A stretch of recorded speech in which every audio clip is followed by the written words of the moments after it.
président du CESE. Mmh. Sur le thème de la régionalisation et disparité régionale, qu'est-ce que ce thème particulièrement reflète pour vous? Alors, comme vous le savez, le Conseil économique, social et environnemental a fait plusieurs études concernant la régionalisation avancée et dans le cadre de nos prérogatives, nous devons assurer aussi le suivi de la mise en œuvre de cette régionalisation avancée. Cette rencontre a été une opportunité pour faire le point sur l'état d'avancement donc de cette régionalisation avancée qui a connu en fait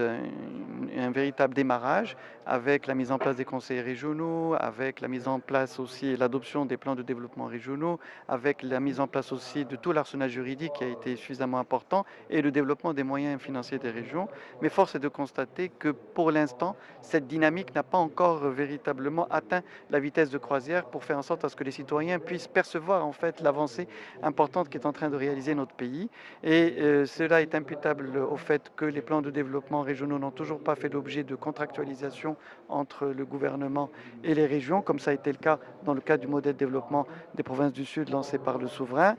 que d'autre part, la déconcentration avancée n'a toujours pas vu le jour, la charte est en cours de mise en place, et troisièmement, l'aspect concertation qui est essentiel dans la vision du souverain en matière de régionalisation avancée n'a pas encore connu la dynamique attendue avec les différentes commissions qui ont été créées. Et donc nous considérons aujourd'hui que la régionalisation est une véritable chance pour le Maroc, dès lors qu'elle aboutit à une véritable territorialisation des politiques publiques et qui permettrait une plus grande intégration de ces politiques au lieu de raisonner en termes de silos et par conséquent plus d'efficacité au profit des citoyens et au profit des opérateurs économiques et sociaux des régions.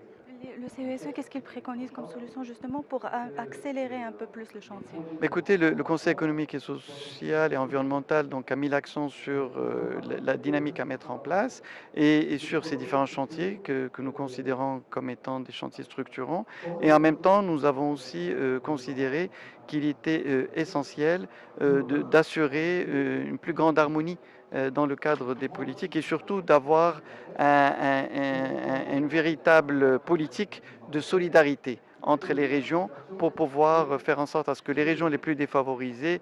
puissent connaître une attention particulière de la part du gouvernement et par conséquent assurer leur mise à niveau social pour leur améliorer leur attractivité et les mettre en position je dirais, de concurrencer les régions les plus avancées. Alors, Merci beaucoup. excusez-moi, vous avez aussi assisté, on a assisté à des expériences, des retours d'expérience d'autres pays, notamment en Afrique. Comment vous les évaluez par rapport à la régionalisation? Comment on peut en tirer profit aussi? Mais écoutez, en fait, les expériences qu'on a eu l'occasion de voir, que ce soit le Sénégal ou l'île Maurice, sont des expériences intéressantes, mais elles sont beaucoup focalisées sur la décentralisation et pas sur la régionalisation avancée. Que le Maroc a une longueur d'avance par rapport